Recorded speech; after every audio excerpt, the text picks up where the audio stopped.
तो अभी बिहार के विधानसभा के चुनाव आ रहे हैं, क्या उसमें लड़ने की कोई कोशिश है आपकी? नहीं, मैं तो नहीं लड़ रहा हूँ चुनाव व्यक्तिगत तौर पे। लेकिन अगर आप सामूहिक लड़ाई की बात करेंगे, कलेक्टिव बैटल और फाइट की बात करेंगे, तो निश्चित तौर पे हमारे साथ के कुछ लोग चुनाव लड़ेंगे। हम जो है चुनाव को इस रूप में लेंगे कि हम एक विकल्प हैं, और हमारी जो बात है वो एक राजनीतिक विकल्प है।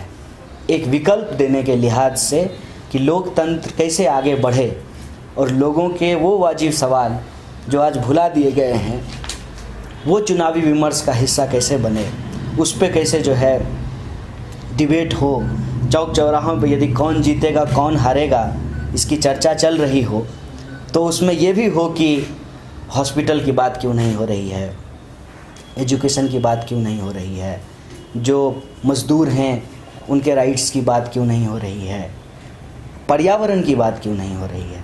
अब आने वाले समय में कि कई शहर इस देश के वो पानी के बिना हो जाएंगे, उसकी चर्चा क्यों नहीं हो रही है।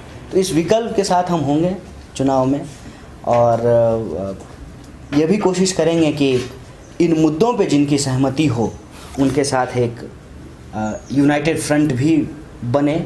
लेकिन वही जो मैंने आपको कहा पहले सवाल के जवाब में कि चुनाव लड़ने का सबसे अच्छा एक्सपीरियंस ये हुआ है कि चुनाव के बाद क्या ये भी देख पाते हैं।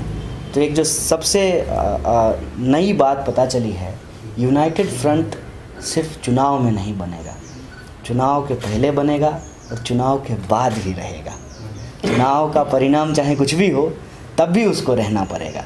मतलब यूनाइटेड फ्रंट इलेक्शन में नहीं, स्ट्रगल में बनाना पड़ेगा। मोर्चा जो बनाने का प्रयास है वो महज चुनावी तालमेल नहीं है, दो तुम्हारा दो हमारा मिला के चार कर लेते हैं, ये नहीं। फिर दो तुम्हारा दो तुम हमारा मिला के जो चार करेंगे ना, उसमें से दो निकल लेगा जिसको कहीं और इंटरेस्ट दिखेगा। तो एक कॉमन अंडरस्टैंडिंग पे, कॉमन फेथ, एक कॉमन बिलीफ, एक कॉमन मिनिमम प्रोग्राम बना करके, एक कॉमन आइडियोलॉजी है। डिफरेंसेस तो होंगे, हम लोग डिफरेंसेस ज़्यादा ढूंढते हैं, जबकि डिफरेंसेस ढूंढने की ज़रूरत नहीं होती है। हम सब यहाँ बैठे हुए हैं, एक दूसरे को ध्यान से देखें तो डिफरेंस अपने आप नज़र आ जाएगा। लेकिन सिमिलरिटी क्या है, इसको अगर एक्सपीरियंस करना है तो बात करना पड़ेगा, कम्युनिकेशन करना पड़ेगा, आइडियाज़ को एक्सचेंज करना पड़ेगा। तो उस आधार पे एक कॉमन मिनिमम प्रोग्राम बने, एक जो है सिमिलरिटीज़ के आधार पे डिफरेंसेस को थोड़ा देर छोड़ करके चुनाव से पहले भी और चुनाव के बाद भी कि इस देश में लोगों के वाजिब सवालों पर राजनीति को एक नई दिशा कैसे दी जाए। इसी बात को जोड़कर मेरा एक सवाल था कि बहुत सारे प्रोग्रेसिव पीपल के बीच में डिफरेंसेस तो है, तो इस डिफरेंसेस के बावजूद भी हम कैसे एक कॉमन एक कन्वर्जिंग पॉइंट तो होना चाहिए, वो क्या होता है, और कॉमन मिनिमम प्रोग्राम क्या है, और कन्वर्जिंग पॉइंट्स क्या है, और उसको तो एक्सप्लोर करना चाहिए ना। आपके हिसाब से क्या होता है? देखिए, ये जो डिफरेंसेज है ना, इस डिफरेंसेज का अपना एक आधार है। पूरी दुनिया में कई तरह के कॉन्फ्लिक्ट हैं, रिलीजियस कॉन्फ्लिक्ट हैं, एथनिक कॉन्फ्लिक्ट हैं, इंडिया में कास्ट कॉन्फ्लिक्ट है, क्लास कॉन्फ्लिक्ट है, कई तरह के कॉन्फ्लिक्ट हैं। लेकिन सबसे बुनियादी यूनिटी क्या है कि हम सब मनुष्य हैं।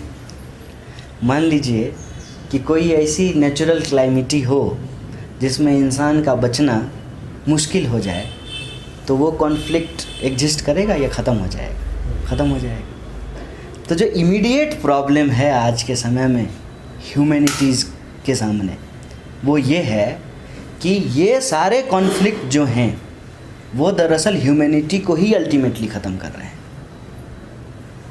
और आइडिया ऑफ सिटीजनशिप जो है आज खतरे में है।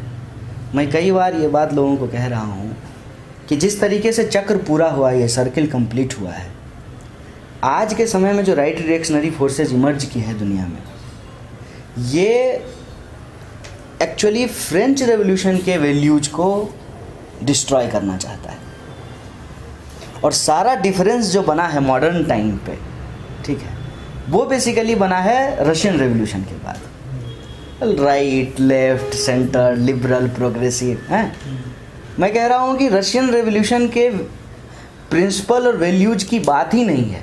उसकी मॉरलिटी की बात ही नहीं है। ये सीधे तौर पे फ्रेंच रेवोल्यूशन की मॉरलिटी के खिलाफ है, इसको आप समझ लीजिए। फ्रेंच रेवोल्यूशन की मॉरलिटी है ना, इक्वलिटी, फ्रेटर्निटी, लिबर्टी, जस्टिस, ये तो फ्रेंच रेवोल्यूशन की मॉरलिटी है। आज पूरी दुनिया में ये फ्रेंच रेवोल्यूशन की मॉरलिटी के एथिक्स को रिवर्ट करना चाहते हैं। नहीं, वी कांट बी इक्वल, हम इक्वल नहीं हो सकते। किस बात की फ्रेटर्निटी? वो चर्च जाता है, हम मस्जिद जाते हैं, किस बात की फ्रेटर्निटी? वो मंदिर जाता है, हम मस्जिद जाते हैं, किस बात की फ्रेटर्निटी? और किस बात की लिबर्टी? औरतें पैदा होती हैं, शोषण उनका होना चाहिए, यही बोल रहा है ना। पूरा का पूरा जो कॉन्फ्लिक्ट है उसको अगर आप सिंथेसाइज करेंगे तो आप इसी नतीजे पे पहुंचेंगे ना। ये जो डिफरेंस आज के समय में हम रख करके चल रहे हैं ना, liberal, progressive, left, radical left, ये अब एग्जिस्ट नहीं करता है। हम आपस में लड़ने में इतने मशगूल रहे कि हमारा बुनियादी अधिकार ही हमसे छीन के ले गया है ये।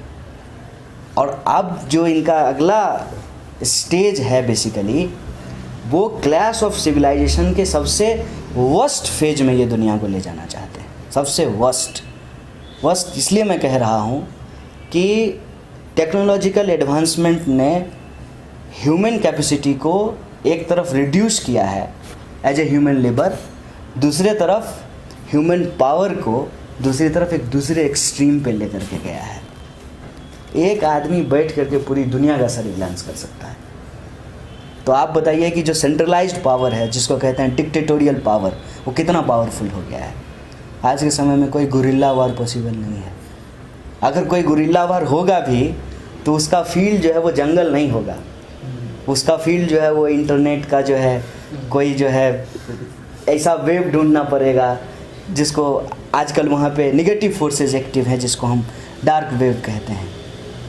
वहाँ पे कोई प्रोग्रेसिव, लिबरल, डेमोक्रेटिक फोर्स तो नहीं है। वहाँ पे बहुत अजीब तरह की चीज़ें हो रही हैं। तो लड़ाई कुछ और हो गई है। और इनका जो अपना क्राइसिस है प्रॉफिट का, ऐसा नहीं है सिर्फ हिंदुस्तान मंदी में है, पूरी दुनिया मंदी में है। तो ये कहीं ना कहीं तो डाइवर्जन करेंगे ना लोगों को, ये करोड़ों करोड़ लोग को कहीं ना कहीं तो डाइवर्ट करेंगे ना। अगर ये फुल फ्लेज्ड वॉर में जाएंगे तो दुनिया ख़त्म हो जाएगी। सबके पास न्यूक्लियर वेपन है।